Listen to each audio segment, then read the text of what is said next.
Well, I thought I'd just cover each section of the carby on its own. So we'll just do the top cover at this stage.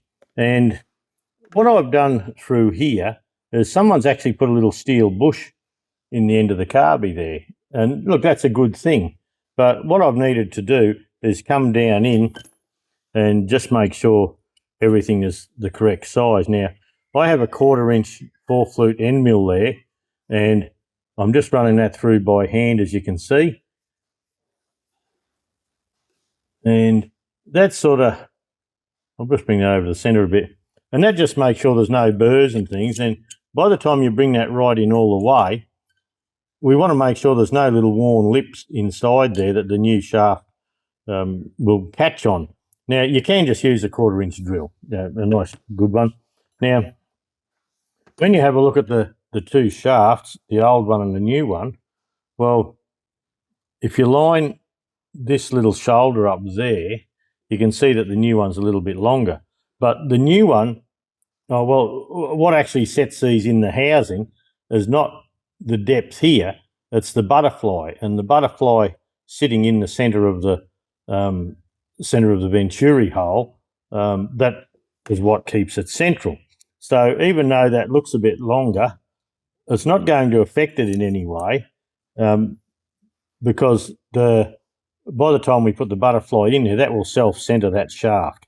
But what I do find with these aftermarket ones is when you centre the shaft there, you might have an extra 1 or 2 millimetres sticking out here to where that shoulder is. And look, it just doesn't seem to matter at all, as long as the butterfly is there nice and good. And you can see, you know, with a bit of wear there, that one moves around a little bit. So look, all we really need to do at this stage is get the new butterfly. Now, the butterfly goes that way, and you can see there's like a slight bevel on the butterfly there. So, and there's also a slightly longer side than the other, and I can't remember which way the bloody thing goes, but anyway, we'll work it out. You can sort of bet that the first position I put it in will be the wrong one, and then after that will come good again. That's just how tractors work. So that would have to go that way. So if I try and line that up in there, my hand will probably be in the road, so you can't see anything. That feels like she's going in the right place. You can see it just moves around in there a little bit. And when you get it in the right place, you've just then got to try and line the holes in the butterfly up.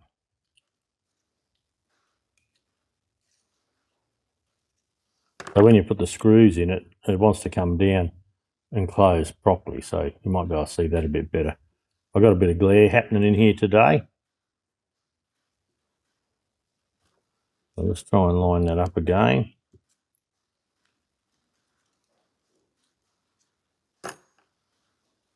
You can see that. By the time I can see it, you're getting a bit of washout on the thing. So it comes with new screws, the kits. So what I like to do is we get the screws in. Okay, so once we have the screws in there, you can still move it around a little bit. I usually try and push it in just that little bit. But what you have to make sure of is that that butterfly closes right down. So you know it's dead true in the venturi. So then we nip these up a little bit, both of them. And don't over tighten them.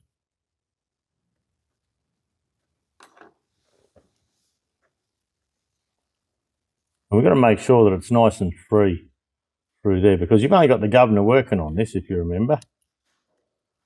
So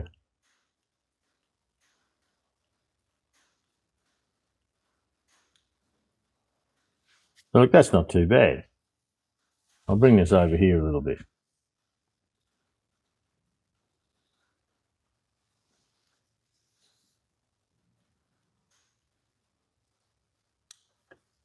Now I'll just loosen them once more. See if I can find a better place for it at all. Well, that does feel good there.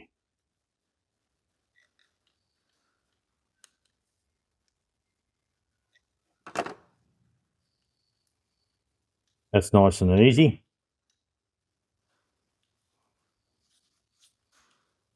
And look, there's no movement there now. Most of the movement was in this old shaft. So, look, that's a good thing. So once that's in there, what I like to do then is I just get a little bit of Loctite. Now,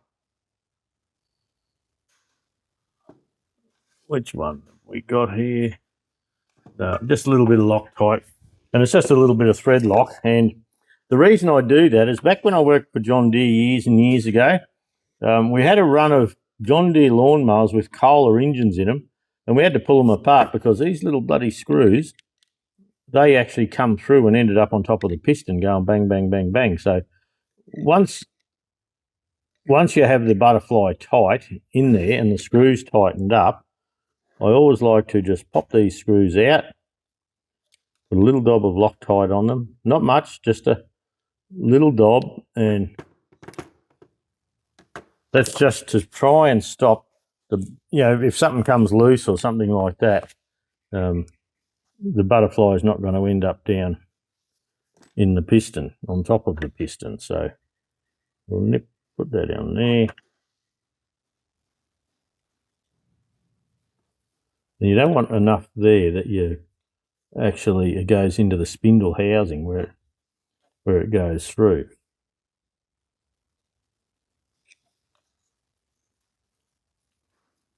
So that's feeling good there now.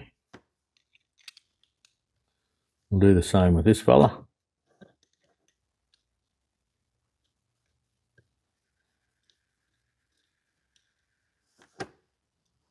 Look, it's just a little smear of it on there.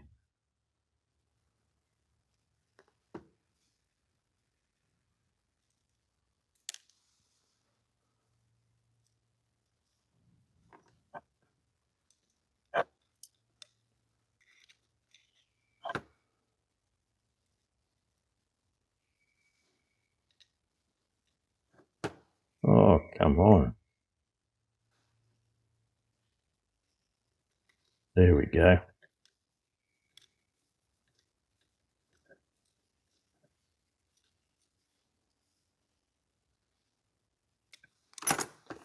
Okay, so we've just got to make sure that goes right through the full range now. Look, it does, no troubles at all. Right, so on this carb, I've got all the butterfly and all in, and I've just put a dab of Loctite on the screws, just as a safety precaution. But look, what I found with some of these kits is where these go over the old shaft, they're quite firm, but on the new ones, they actually don't fit. So as with others, I've had to get the file and file this flat and just narrow it up a little bit just to take the lever here. So look, that's just something that happens on these things. It's just one of those things. I might pop a bit of oil down in on that butterfly there. But look, that's feeling nice. And so that went on there, this went on there. There was a little spacer between them, if you recall. Then this fella went like that. And the reason it went like that is that little rod goes down there to your choke. And see, that's a little bit firm there.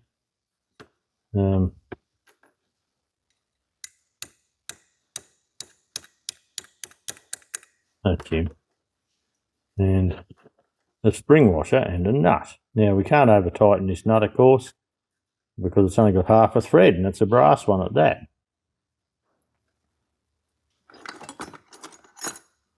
So we'll just nip this one up. It's only just got to be firm.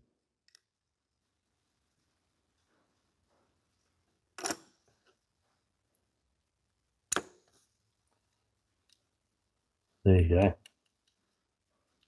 That's okay. Look, there's a little bit of a sticky point just there, but look, it's pretty good. I think the governor will work on that, no worries at all. I'm pretty happy with that. one thing I noticed on this is if you look down the guts here, at some stage, someone's got a piece of copper pipe and put down in the threads. Can you see that? Put down in the threads because it can't have been sealing properly on it, which I've never seen that before, but yeah, probably not a bad fix. Must have worked, I imagine. Okay, now on the mixture screw, I always just like to put a little bit of oil on these.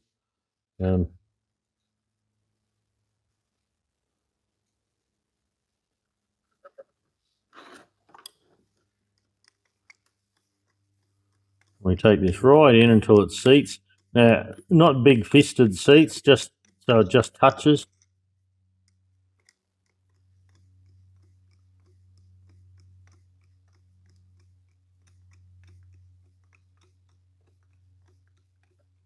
That's just touching there now, so we'll come out half.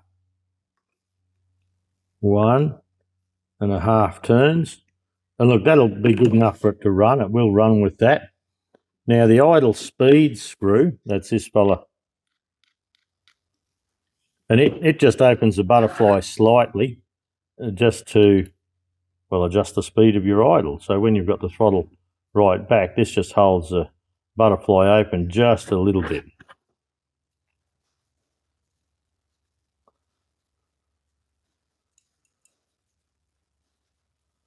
So we bring this in and you can see he's just starting to come up and touch that bar there. And I can just feel that now pushing on the butterfly. And you can see in there, as I screw this, the gap around the wall there gets larger on the corner there. So look, I just go for about 1 millimetre there, not even that probably, because this is an adjustment that you can do on the machine later on. Now for needles and seats, the old needle and seat, you might remember it had a big blob of rust in it. So the new one, I've done a bit of testing with these, and the new one is slightly taller than the old one, but the washer in the kit is slightly narrower. So I'm presuming it all evens out. So we'll just screw this fella in here.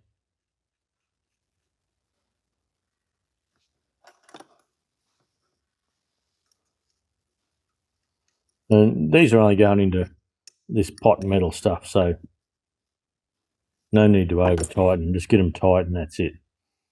So as for the top half, look, that's it. That's all we can do at this stage. You can see there's a thread here, and that was when, if the carb was used in another situation, it could be used the other way around. But that's all we need to do just currently. Yeah, look, that's looking okay. All right, that'll do for this video. We'll come back and, oh, this is the rod I actually stole off another carby I had, and it goes in there and it comes down to the choke rod. So I thought I'd get one of them off one of my old carbs, which is what this carb over the back there is sitting doing. I was just stealing parts of it. So look, that'll do for the top there. Yeah, I'll go and bead blast this next section, the bottom piece here, and then we'll slowly work through that one.